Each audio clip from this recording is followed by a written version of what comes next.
Another Gov Secrets segment number 3.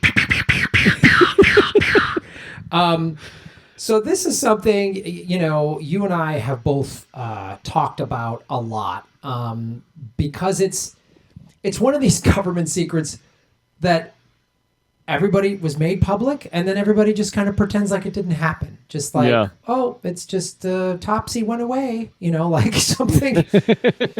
This report that came out, and it came out a little over a year ago in February of 2019, that the U.S. killed more civilians in Afghanistan than the Taliban. This is a shocking UN report that came out.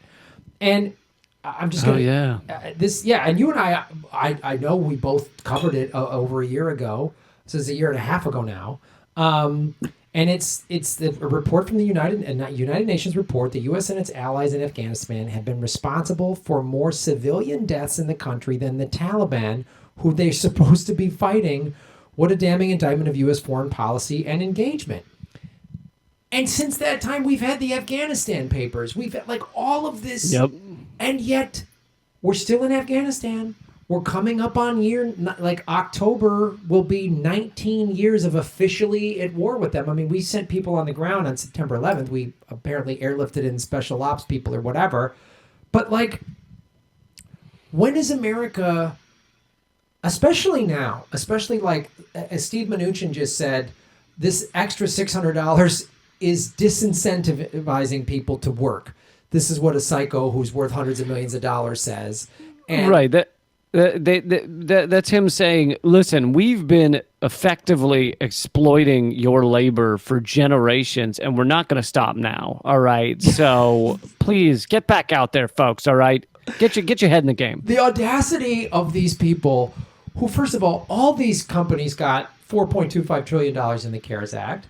They get Amazon doesn't pay taxes. Even in this last 3-4 months of the quarantine, these people have made 400 some billion dollars, and then that's 600. I'm sick of you freeloaders. You assholes haven't worked a day in your life, and yet, the thing that ties in is they're hemming and hawing over $600. Yet we have trillions of dollars to go to this never-ending war in Afghanistan, the America's longest war. No one talks about it in the mainstream media. This is the longest war. Well, and they'll run around with a horseshit story like Russia's paying the Taliban to kill U.S. troops. And if you were a reporter with even a modicum of ethics or education, who gave a shit, who wanted to be a serious human being on any level, then you would at least have one sentence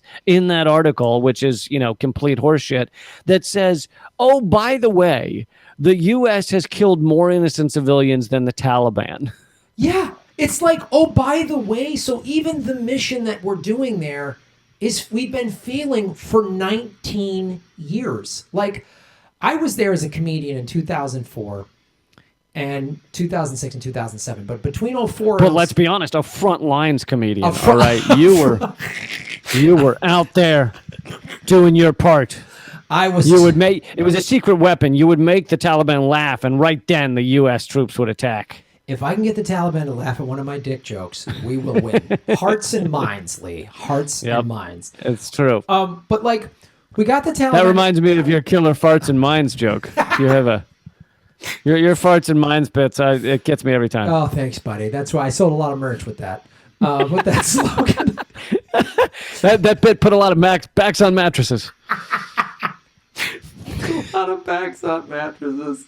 So that I remember in 2004, we got the Taliban out of power, and then rather than rebuilding the country and doing, similar to what we did with the Marshall Plan after World War II, which that's what Afghanistan should be if we literally were doing it the way we said we were, or correctly. Right now, we'd be like, oh, now there's commercial flights into Kabul, and we've spent all this money on hospitals and schools and roads, and we're bringing Afghanistan into the 21st century.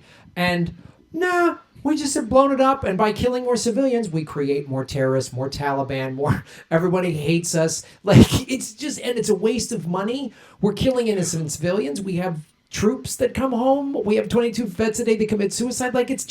And it's never talked about. It's talked about like it's some sort of like highway law that was passed in a state or something, just some sort of sidebar, like, like, oh, Alabama might add a diamond lane. Oh, okay, great. Oh, Alabama's going to let people drive at 16 instead of 17. That's interesting. That's good law. Thank good we did that. Like, oh, by the way, we're making everything worse, and so I can't listen to one single "we don't have the money for it" or "we're disincentivizing Americans" when this shit is going on. No, I mean, there's so much of what you're saying that's so important. I talked about the money. The whole idea of we don't have enough money is, of course, laughable on its face. As you said, 4.25 trillion in this latest bailout. David Dayen at American Prospect called it the largest theft America's ever seen, given to corporate leaders and Wall Street, and meanwhile, Mnuchin acts like they don't have enough money to keep people in their jobs or make sure there's an eviction freeze so people are not kicked out of their homes.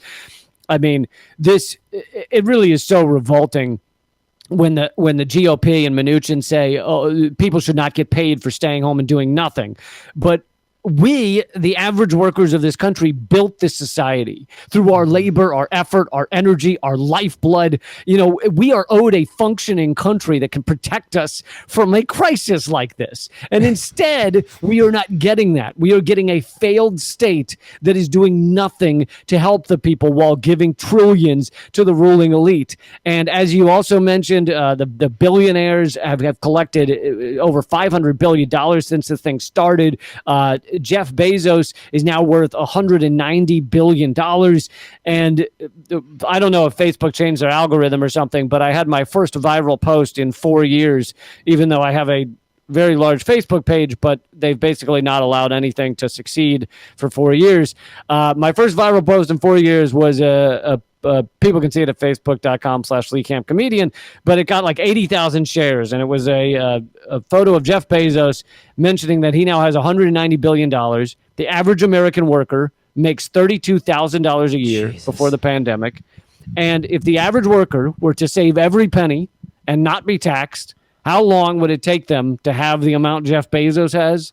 They'd only have to work for 5.9 million years. Okay, well, now there we go. Now that's something to achieve. I mean, that's So you're saying there's a chance. So put that on your vision board, everybody. Yeah, put it on your vision board. Just put up, tack a little photo of Bezos up there, and just get to work. 5 some million years, you're going to be just like Jeff Bezos, because the system is just work hard and you'll succeed. That's what the system is set up to do. The other thing that drives me nuts, like about Mnuchin and all this stuff, talking about this $600, is there's no mention of how precarious the economy was before COVID-19. Mm-hmm. The 60% of the population that couldn't afford a $500 to $1,000 emergency. Well, let me tell you something. Yep. One showed up in March. Yeah, a slight one. A slight one showed up, and that even if you had $1,000, you paid rent 1 month. Maybe there's each month there's another percentage, a higher percentage of people who aren't able to pay their bills, and this I mean, people who are barely getting by. Some people are, well, they're making more money now with unemployment than they were beforehand. Good, because beforehand they were making slave wages. Like, what are you talking about? Right. Good, because they were being they and we, average workers, heavily exploited. Like the minimum wage in 1968 was like $1.60 something cents. And if it had kept pace with productivity and purchasing power, it would now be $24 an hour. Right. That's what people should be making, but they're not. The federal minimum wage is still $7.25 or whatever the fuck. And so it's the exploitation has just multiplied. I mean, the idea that they can't keep everybody in their homes during this disaster is just fucking disgusting. It's repulsive. And other countries are doing it. Other countries are keeping their unemployment low by paying corporations and companies only to keep their workers. We will give that company money if you keep people on the books as workers. Like, this is not an impossible idea. It's just that our ruling elite is, we are late stage capitalism beyond most other countries, and sociopaths in this system rise to the top. And those who are not sociopathic enough, those who have any level of empathy for others, for people below them, for people who have a more difficult time, you will not get to that top. You will not get to that boardroom. That boardroom is reserved for sociopaths only. There's a little sign on the door. Yes, you have to take a sociopath test, and if you're not willing to do it, then you're not getting in. Yeah, it's unbelievable, man. And we can't even, like, fighting for $15 an hour minimum wage is like a struggle, and that's still $9 below what it should be compared to, and CEO wages have gone through the roof. They've gone through the roof, man. And it's like, and yet, right now in this pandemic, who are we finding out are the actual essential workers? Are they like, oh, the essential workers are the CEOs? You guys better get out there. Fuck no. They're like, the essential workers are the guys stocking the shelves. No one's the guy driving the truck. The guy who has a sandwich in a pail is the essential worker. Yeah, no one's banging their pots at 8 o'clock at night for a billionaire. Nobody's doing that. Nobody's cheering for anybody. We're seeing it, and that's why, like, workers really need to unionize, really need to force this. And I mean, I don't know, like, if Steve Mnuchin and them get it, like, the 28 million, we've talked about this on previous episodes, the 28 million evictions that are happening, and they're in states all over America. And I looked at that map that they showed percentage of renters in each state. Oh, yeah. And it's a bunch of red states. It's a bunch of Trump supporters. It's between like 35 and 50% in most states. In most states. And then these red states are in the 40 percentile to 50 percentile. Yeah. And there's plenty of blue states too, but, like, there's not one state below 22%. I mean, the good states are in the 25 or under 30%. I mean, there's a bunch of states in the 30s, and it's ridiculous. And so when these people can't pay their bills and you took away that $600, what's going to happen? I mean, like, it's I don't think they realize this unless they're trying to make this happen, or they're just so greedy and dumb that I don't know what they think is going to go down in the next, like, 6 months. Well, I hope that people that in these dark times, and I realize this isn't going to put, anyone back in their house, but I hope people start to realize that this system's kind of a fraud. I mean, there's no reason that you should have to be working so hard. There's no reason that everybody shouldn't be housed in this post-scarcity world in which we live.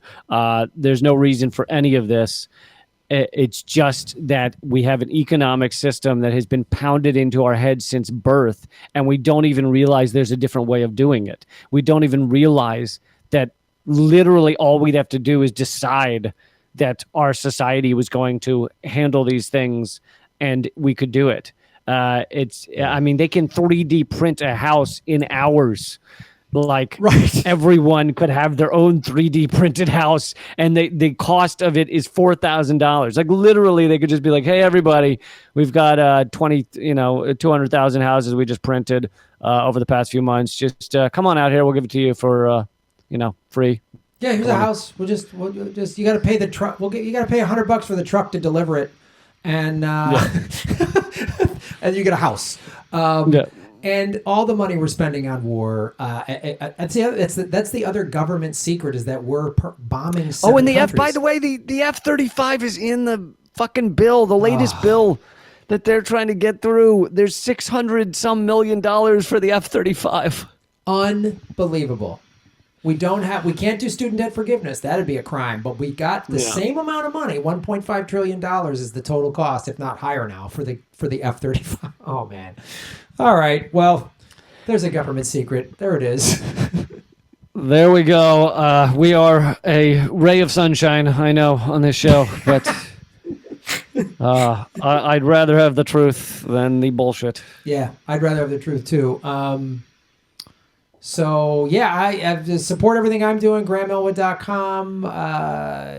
My show, Political Vigilante. Everything's at GrahamElwood.com. I have a new round of Vigilante. I have a loose leaf tea. This is Vigilante Volume 2, The Dark Knight. There's only 50 units made. They're numbered.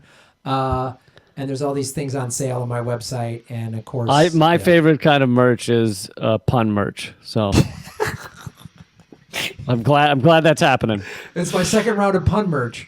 And then, so my Patreon, Rockfin, all that stuff. If you're new to what I'm doing, subscribe to my YouTube channel, support me on the Patreon, Rockfin, all that stuff. It's all at GrahamElwood.com. I'm at leecamp.com. That's where you can find my book, my new book, Bullet Points and Punchlines, with an intro by Jimmy Dore, forward by Chris Hedges. My comedy special is free at leecamp.american.com. All my stuff is all the Redacted Tonight. My TV show is at youtube.com/redacted tonight. And although I don't normally promote my Facebook because of all the fucking shit that goes on there, they have allowed things, it seems, to actually go viral recently. So who knows? Maybe they're changing their ways. Doubt it. But that's at facebook.com/LeeCampComedian. All right, and this is Government Secrets. We're trying to get it on iTunes and Stitcher and Spotify and all that. In the meantime, you can just go to the Libsyn link. And if you are listening to this, please share that out on your social media and just do hashtag Government Secrets and tag both Lee and I on whatever your social media is. So thank you for listening. Thanks a lot. Keep fighting. Keep fighting. Government Secrets episode 5 in the books. All right, buddy. All right, man. I will see you soon. Good talking to you, man. Stay safe. All right, later. Bye. Everybody, like, share, and subscribe. Hit the bell notification button and the subscribe button, even if you've done it before, because they're unsubscribing, many of you, every day. Watch the ads all the way through. If you click skip ad, I don't get paid. Also, support us at patreon.com/GrahamElwood or rockfin.com/GrahamElwood. Rockfin.com is a blockchain cryptocurrency platform. All my videos are on Rockfin ad-free. Thanks for watching.